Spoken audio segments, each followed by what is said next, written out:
रत्नागिरी जिल्ह्यात पावसाने पुन्हा एकदा दडी मारल्याने भात लागवडीची कामे रखडली असून शेतकऱ्यांची चिंता वाढली आहे. जिल्ह्यात आतापर्यंत केवळ सुमारे 35% भात लागवड पूर्ण झाली असून जवळपास 18,000 हेक्टर क्षेत्रावर लागवड करण्यात आली आहे.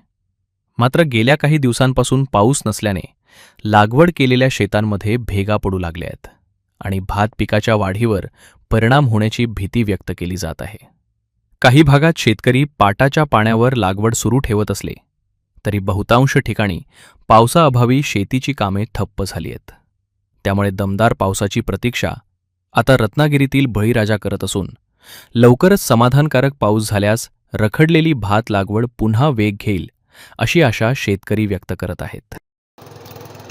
तसं बघायला गेलं तर यावर्षी पेरणीचा हंगाम उशिरा झाल्यामुळे मृग नक्षत्र पूर्ण कोरडं गेलं, त्याच्यामुळे सगळीच कामं उशिरा झाली. त्याच्यामुळे आता काय झालंय, भाताची रोपं तयार झालेत, पण लावणीचा हंगाम चालू झाल्यामुळं आपल्याला पाण्याशिवाय लावणी करता येत नाही. पर्यायी हे पाटाचं पाणी आम्ही आणलंय, पण पाऊस नसेल तर 2 दिवसात हे पाणी नष्ट होणार आणि आमची लावणीची कामं थांबणार आहेत. वर्षभरात किती खर्च झालाय, काय परिस्थिती? वर्षभरात नाही म्हटलं तरी 30-35 हजार रुपये आम्ही खर्च करतो, पण ते आमच्या पदरात काय मिळेल हे आम्ही आता आज सांगू शकत नाही. सगळं निसर्गाच्या हातात आहे.